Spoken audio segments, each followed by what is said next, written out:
अब तक आपने देखा कि दिशा और रोहन काफी लंबे समय से रिलेशनशिप में होते हैं। आखिर उनकी शादी की डेट फिक्स हो जाती है।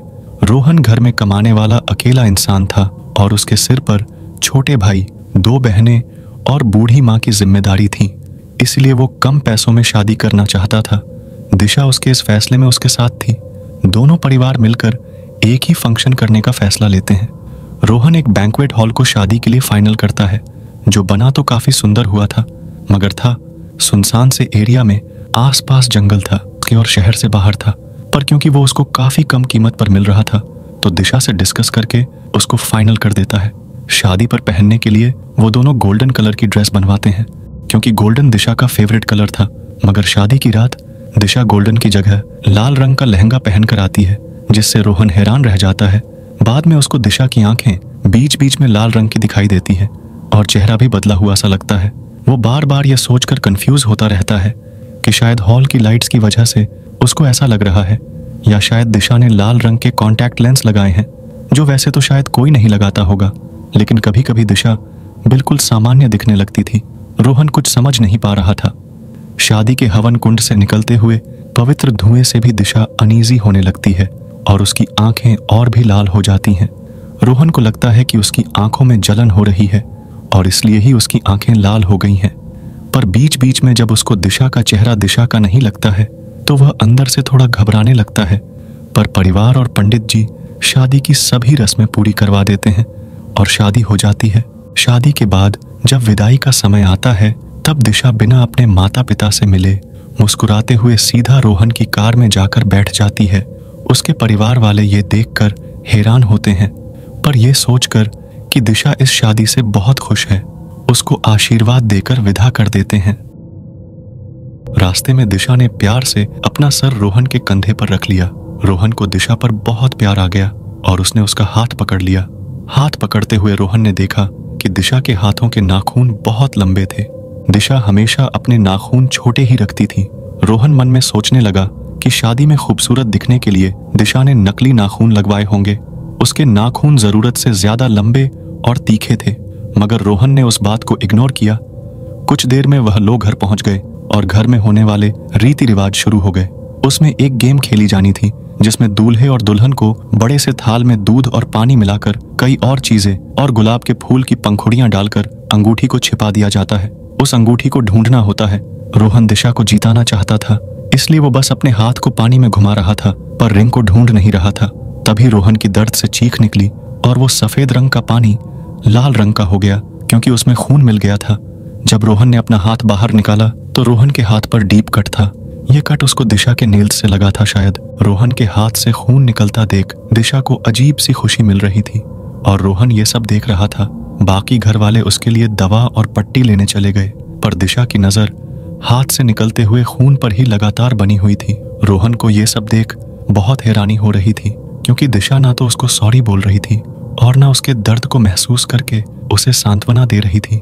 न वह उन लोगों की तरफ देख रही थी जो भाग भाग कर फर्स्ट एड का इंतजाम कर रहे थे। रोहन उसकी आंखों की तरफ देखने लगा, जो अब दोबारा से हल्के लाल रंग की लग रही थी। रोहन को अब दिशा से थोड़ा डर लगने लगा, क्योंकि उसका व्यवहार कुछ अजीब सा था। रोहन की बहन नेहा ने अपने भाई की चोट पर फटाफट पट्टी की ताकि खून रुक जाए, पर रोहन अपना दर्द भूल चुका था। उसका पूरा ध्यान दिशा की लाल और अब डरावनी लग रही आंखों पर ही था। रोहन को दिशा से बात करने या ऐसा व्यवहार करने का कारण पूछने में एक अजीब सा डर लग रहा था। उसको बार बार ऐसा लग रहा था कि ये उसकी दिशा है ही नहीं, जैसे बैंक्वेट हॉल में शादी करने के लिए चलकर दिशा नहीं कोई और लड़की आ रही थी। दिशा का स्वभाव और व्यवहार और इस सामने बैठी दिशा का व्यवहार पूरी तरह से अलग था। रोहन दोबारा से वही सोचने लगा कि दिशा ने गोल्डन की जगह लाल रंग का लहंगा क्यों पहना। उसके कान में आई लव यू रवि किसने कहा था। दिशा ने नाखून इतने तीखे और बड़े क्यों रखे। उसका खून निकलता देख वो खुश क्यों हो रही थी। ये सब सवाल उसके दिमाग में घूमे जा रहे थे। ये सब उसकी छोटी बहन नेहा भी नोट कर रही थी कि दिशा, जो अब उसकी भाभी है, वो बदली बदली सी लग रही है। नेहा सोचती है कि वो एक बार अपने भाई से इस बारे में बात करे कि दिशा का व्यवहार शादी के बाद एकदम बदल कैसे गया। रोहन को दर्द में देखकर उसको जरा भी फिक्र नहीं हुई, उल्टा वो अजीब तरह से खुश सी हो रही थी।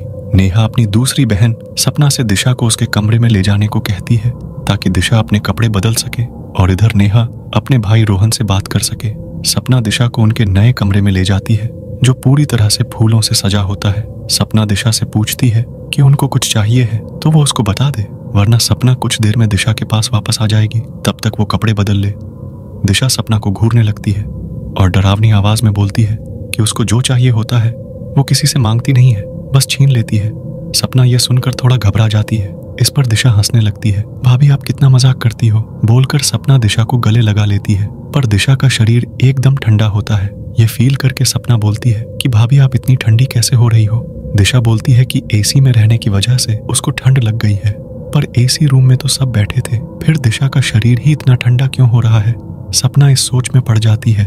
दिशा रूम का दरवाजा बंद कर लेती है, ये बोलकर कि वो कपड़े बदलना चाहती है। इधर नेहा रोहन को अलग ले जाकर पूछती है कि भाई आपको दिशा भाभी का व्यवहार अजीब सा नहीं लग रहा क्या? वो आपका खून निकलता देख खुश हो रही थी, पहले तो वो ऐसी नहीं थी, आपकी इतनी केयर करती थी। और आप लोगों ने तो गोल्डन कलर के कपड़े फाइनल किए थे ना, शादी के लिए तो भाभी ने लाल रंग क्यों पहना? विदाई पर वो अपनी परिवार से ठीक से मिली भी नहीं। ये सब बहुत अजीब लग रहा है मुझे। रोहन को बहुत तसल्ली होती है ये सुनकर कि जैसे उसको लग रहा है दिशा के बारे में वैसे ही उसकी बहन को भी लग रहा है। वो अकेला नहीं है ये सब सोचने वाला। वो नेहा से पूछता है कि आजकल की लड़कियां लाल रंग के कॉन्टैक्ट लेंस भी लगाती है क्या?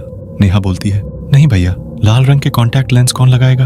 आपने लाल कॉन्टैक्ट लेंस में किसको देखा? रोहन नेहा से पूछता है कि क्या शादी की रात दिशा ने कुछ देर के लिए रेड कॉन्टैक्ट लेंस पहने थे? क्या नेहा ने देखा था उसको लाल आंखों में? नेहा बोलती है नहीं भैया, मैंने तो नहीं देखा ऐसा। नेहा और रोहन ये सब बातें कर ही रहे होते हैं कि सपना भी वहां आ जाती है और रोहन को बताती है कि भैया दिशा भाभी की बॉडी एकदम ठंडी है। जब मैंने उन्हें गले लगाया तो उनका पूरा शरीर बर्फ की तरह ठंडा था। मुझे अजीब लगा। वो बोली कि एसी की वजह से ऐसा हुआ है, पर उनको तो एसी में रहने की आदत है। इससे पहले रोहन इस बात पर हैरानी जताता, उसको याद आया कि जब कार में उसने दिशा का हाथ पकड़ा था तब भी दिशा के हाथ एकदम ठंडे थे। कहीं ऐसा तो नहीं है कि दिशा बीमार है और इसलिए वो अजीब सा व्यवहार कर रही है? शायद उसकी आंखों में किसी प्रकार का इन्फेक्शन हो गया है और शरीर का टेम्परेचर भी कम हो गया है। अंदर ही अंदर उसको कोई बीमारी तो नहीं हो रही और इसलिए ही उसके बिहेवियर में ये अजीब से बदलाव देखने को मिल रहे हैं, जैसे कोविड किसी ने पहले नहीं देखा था और सब कुछ हमारे लिए नया था। वैसी ही दिशा को कोई बीमारी तो नहीं हो गई जिस वजह से उसकी आंखें लाल और शरीर ठंडा पड़ गया है। तीनों को बहुत फिक्र होती है और वो उस कमरे की तरफ तेजी से जाते हैं जहां सपना दिशा को छोड़कर आई थी। वो दरवाजा नॉक करते हैं पर दिशा डोर ओपन नहीं करती। दोबारा नॉक करते हैं पर दिशा अब भी डोर ओपन नहीं करती। तीनों उसको आवाज लगाने लगते हैं पर कोई जवाब नहीं आता। आखिर दिशा दरवाजा क्यों नहीं खोल रही है? क्या वो बीमार है? क्यों उसको रोहन, सपना और नेहा की आवाजें सुनाई नहीं दे रही हैं? उसका शरीर बर्फ की तरह ठंडा और उसकी आंखें लाल क्यों थीं?